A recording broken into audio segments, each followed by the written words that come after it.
and then you can do the intro. Okay, it looks like we're recording. Hi there, everybody. This is Kit Hyatt, President of Puget Sound Beekeepers Association. Welcome to our virtual meeting for April. I hope you are enjoying your bees. If you have some, they are really, spring is in full swing. I have lots of eggs in my queen cups, so I'm on high alert inside my hives lately. We are going to turn the meeting over to a great introduction of packages by Tracy Klein. And so enjoy. Thanks for being with us. Hi, everybody. I'm Tracy Klein, standing out in my side yard with the bees this afternoon. Hopefully it will not rain while we're out here, and the birds are being loud too. So today we're going to talk about Nook and package installations, just in case you haven't gotten your bees yet. And I'll start presenting here in just a second, and we'll get started.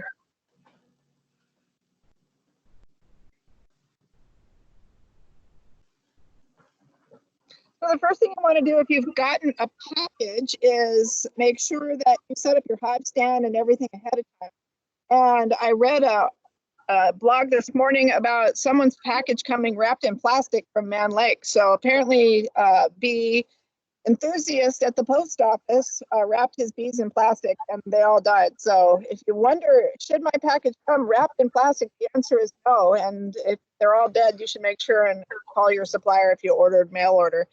A lot of people are picking up their packages this weekend. So those will, of course, be live, and make sure that you get yourself all suited up and light your smoker before you get started there. And then what you want to do is you want to tip the box over a little bit so that the can inside will tip out. Just gently do that. The bees are all going to be attached to it, and you'll drag some bees out with it. So you want to make sure that you're doing that over the top of your hive. I've got some pictures here in a little bit that I'll show you how, what to do with the bees. Gently remove the queen cage, which is in the middle of the big ball of bees. There's a couple of different kinds of queen cages, and the one on the screen is the one that's the most popular. It'll have a little tiny cork in the bottom of it, and you'll want to take that cork out gently and stick your finger over it, and then so the queen doesn't get out, and then just smash a couple of little marshmallows in there.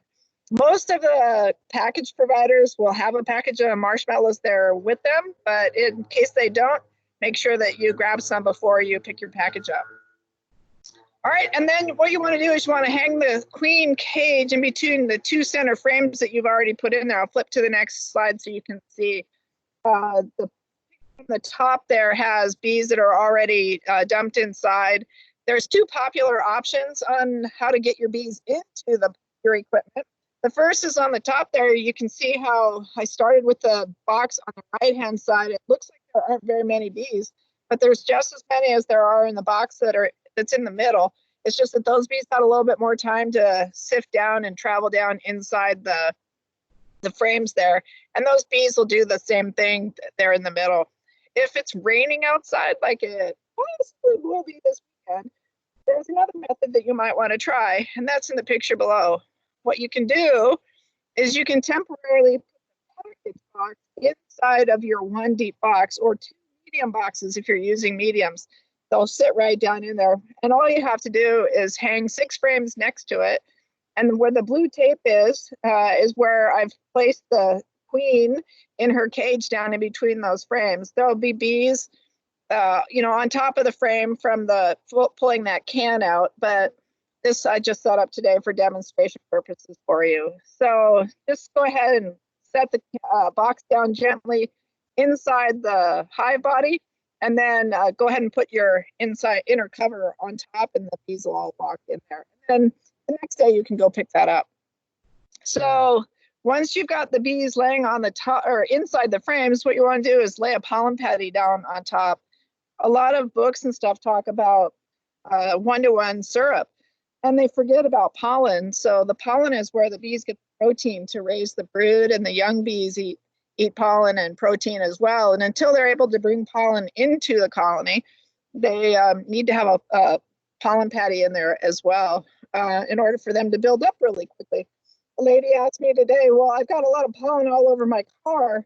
Doesn't that mean that my bees will have plenty of pollen that they can bring in? And the answer to that question is absolutely yes, provided that it's not pouring down rain and they can't get in there. And if you look at the forecast over the next couple of weeks, it looks like we'll have a couple days of nice, followed by 2 or 3 days of rain and back and forth. Typical spring for us. And especially when you get a package, they don't have any resources. So you have to provide that for them. So they have continuous food inside their colony for those rainy, yucky days when they're stuck indoors. Continually feed 1-to-1 sugar syrup. And then after a week, you can go in there and make sure that the queen has been released. If she hasn't, at that time, the bees are probably just gently walking across the screen and aren't being aggressive towards her. So you can go ahead and poke a hole in the candy plug if you want, or just let her in there for a couple more days. And then she'll walk out, and hopefully they've got nice comb already started for her to lay eggs on. And then once they have 80% of those frames drawn out, go ahead and add another brood box on top. So lots of people ask the question, how many brood boxes do I need in the Northwest? The general answer to that is 2 deep boxes or 3 medium boxes are enough for the queen and all of the brood rearing activities. And then above that would be your honey supers. On the right hand side, you see the setup where boxes, or where I shoot the bees out of the boxes. And then I just set the boxes in front of the colonies so that the remaining bees in there could go ahead and fly on in. The box is on top. So the box on the bottom is the brood box. And then there's an inner cover. I always use an upper entrance that's in the inner cover, cut right in. And then the box on top is covering my top feeder. So there's really only bees in the bottom box. All right, installing a nuke, if you're doing deep frames, is easy peasy. What you want to do is just make sure and set your nuke box up on your hive stand where the bees are going to be at anyway. If it's raining, don't worry, just open the plug and you can set it right down on top of the hive body that you've got set up in the same direction. Just take the plug out and let them fly for a day or two. If it's raining, it's a lot easier to get in the box and install them when it's nice outside. They'll be a lot happier for it, and so will you. So you just the trick is that you want to make sure that you install the bees when it's warm. Just slightly smoke the nuke and then gently remove one of the outside frames first. The chances are that the queen won't be on that, but since there's not very many frames, you really have a 1 in 5 chance that the queen is on that, and those boxes sometimes are pretty tight. So gently lift the frames straight up and out of the box so that you don't accidentally smash your queen. And as the pictures show there, I've installed the frames that have propolis all over them are the frames that came out of the nuke box. And in this case, there were 3 frames of brood and then 2 frames that didn't have any brood on it. They had resources. So they should have honey and pollen on those resources.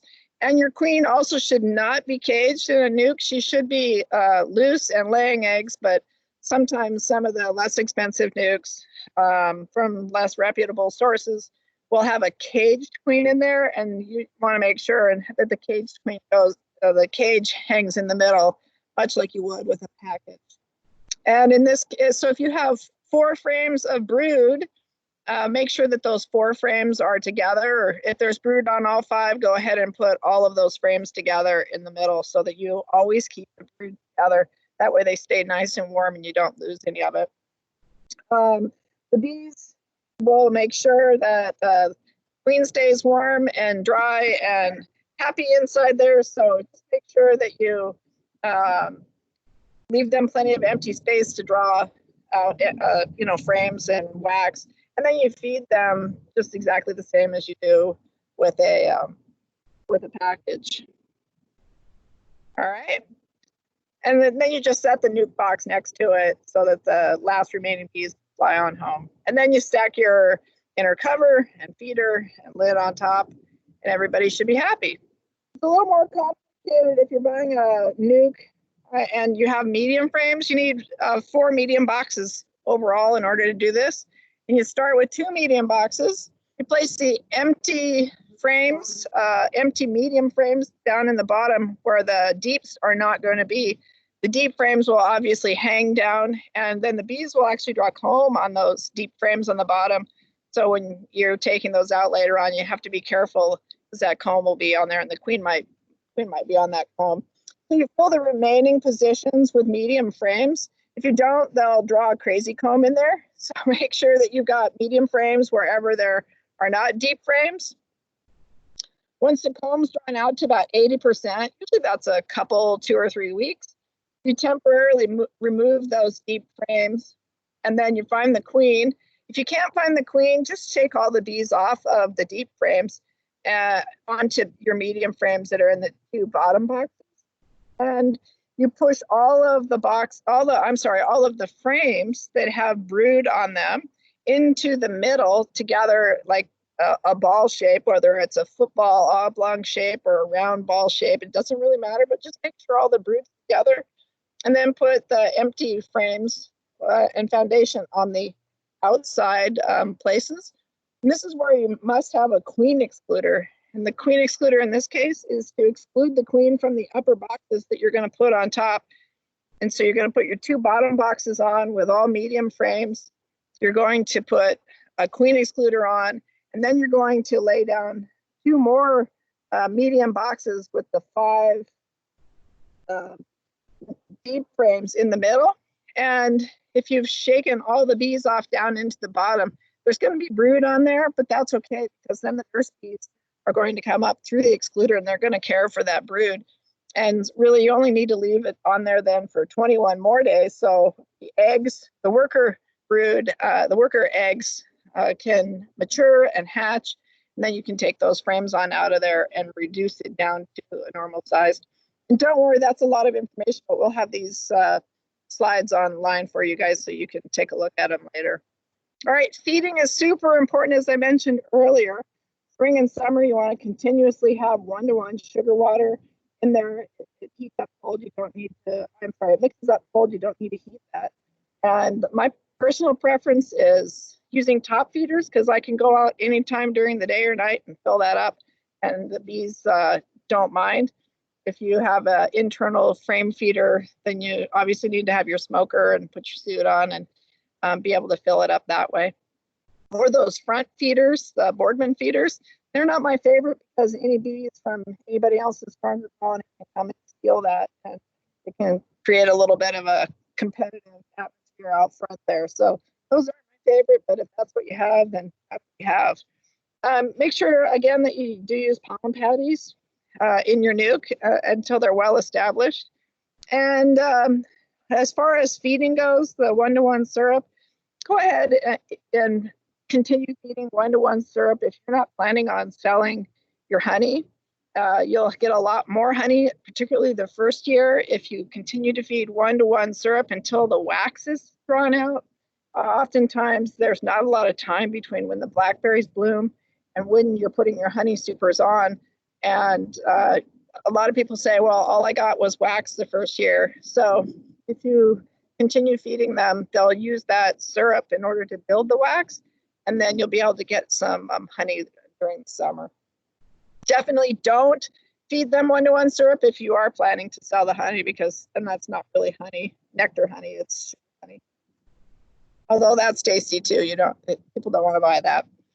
All right, and then really important here, please don't feed your bees honey from the store or from any unknown source. It can really mess you up. You can end up with foul brood spores in there, and then your wax is contaminated and it's a real bust. So just don't do that. And also don't feed them brown sugar or molasses because there's contaminants in there. Really, sucrose, white sugar is the best. You could use high fructose corn syrup, but studies have shown that they actually build wax better with sucrose 1-to-1 syrup than they do with high fructose corn syrup anyway. All right, and with that is the end of the presentation for today, and we'll open it up for any questions.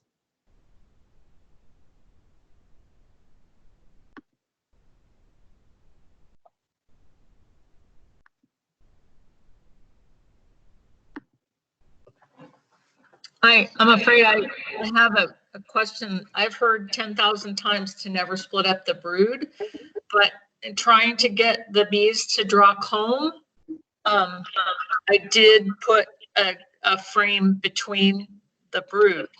Is that a bad mistake? I should undo that? No, you can get away with that, Kit, if you have, if you've got a really busy colony, and I do it too. If you've got a frame of capped brood, you can move that outside of that frame, and then all those nurse bees will hatch out. And nurse bees draw wax best when they're 2 weeks old, so they've got that empty frame there, and it gives them something to do. It also kind of helps keep them from swarming by giving them something to do, and then making more room for the queen to lay eggs on that nice fresh comb. Thank you. And I do that in top bar hives quite often because that's how you get them to draw new comb. The rule of thumb that I'm following is if I add an empty bar, there has to be enough bees to fill the gap. Yeah.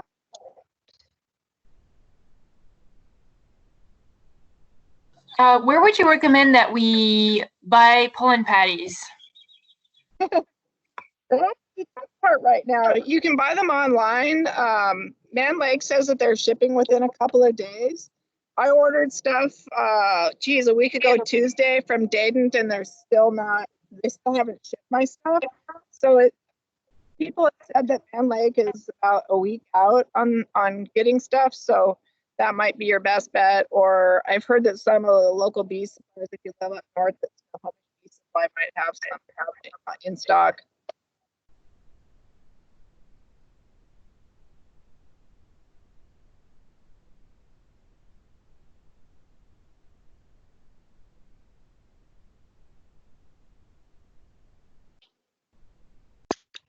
Tracy? I can hear you now. It's Kathy here. I was just going to make a comment on when you're trying to get the can out of the package of bees. It's almost easier if you take that whole package and just give it a light tap, which drops all the bees down to the bottom. And then it's a little easier to pick the can out with your hive tool and not have it covered with bees, especially for first-time beekeepers, never had bees before. Oh my God, what are the bees going to do to me? Just a little trick that I think works a little bit better. That works too. I could never get the can out with my hive tool, and then someone taught me just take the box and tip it sideways, and then the can will fall out. Although it's a little, there's some friction on there because the bees are all attached to it, and so you just gently slide the can out, and the bees come with it. That's why I do it over the top of the box, so that whatever bees fall off fall right down onto the frames. Yeah, that works.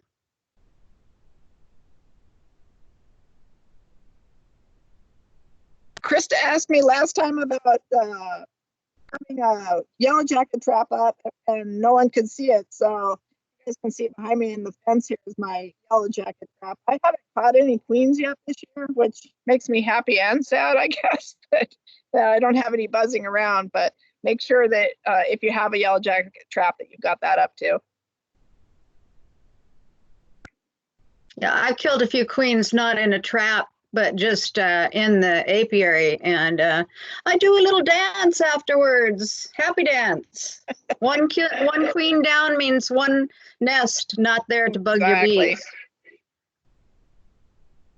Yeah, it looks like Tina has a question in the chat. She's asking, when do you typically check or treat for mites after a new package or nuke install?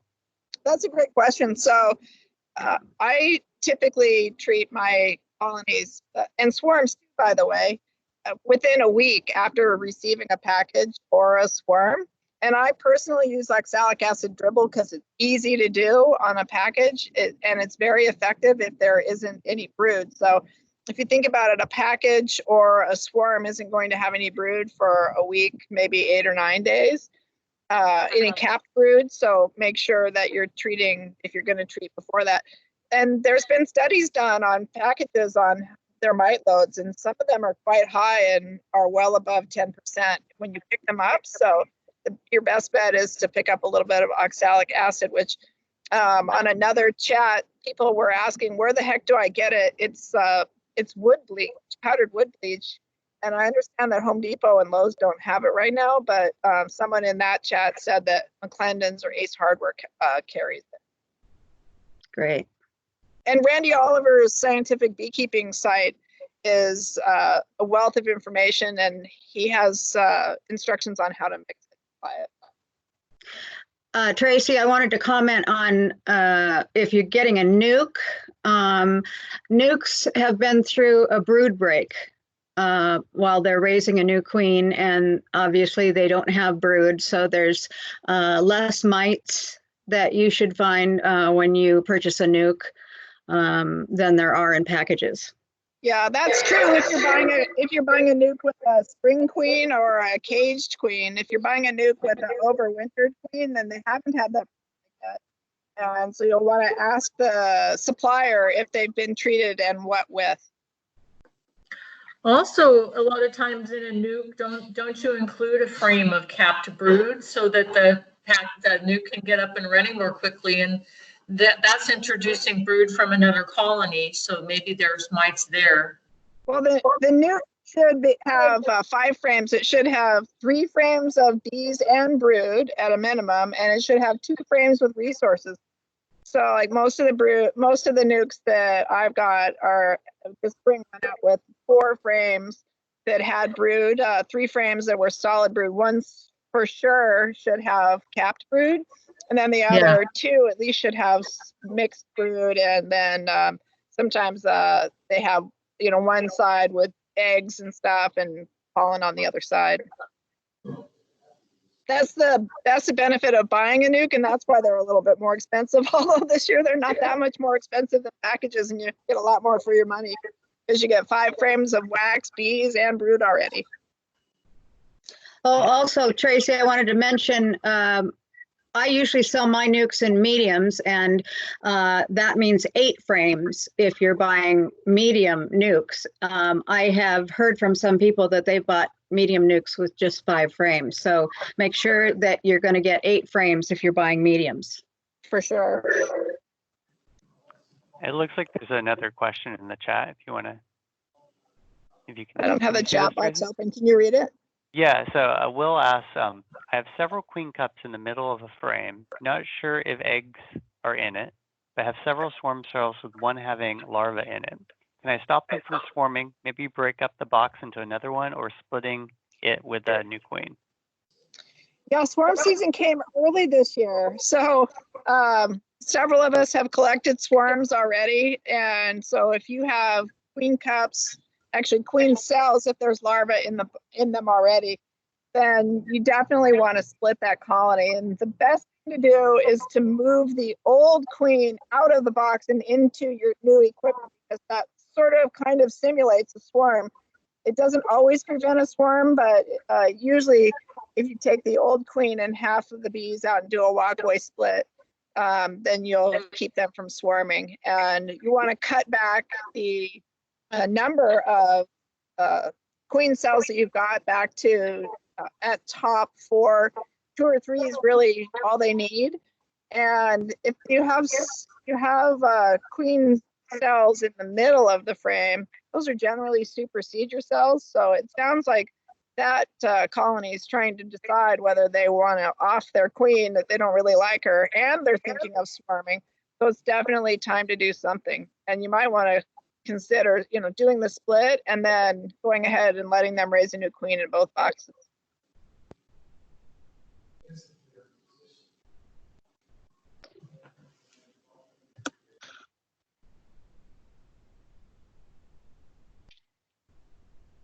Kit, you're on mute.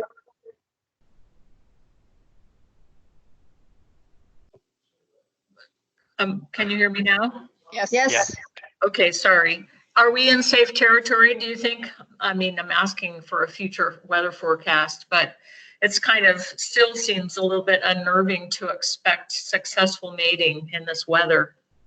I've seen drones flying, and the first week in May, the weather forecast is calling for 68, 69, 71 degree days around the 5th, 6th, and 7th. So I went ahead and took a flyer and made my splits on the 17th and 18th.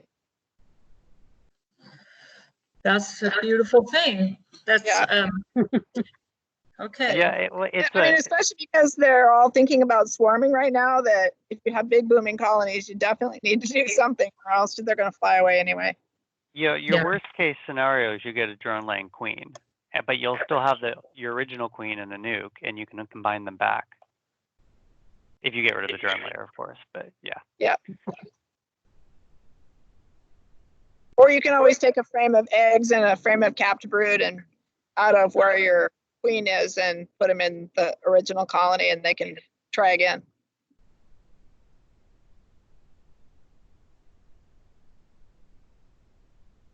What you doing? What you doing?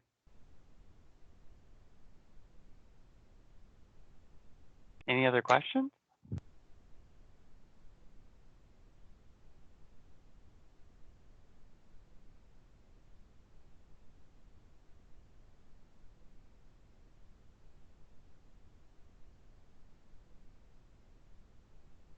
Yeah, Guess that's a wrap.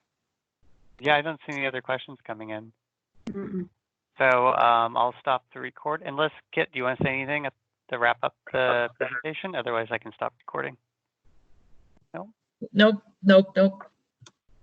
Okay, let's stop the recording.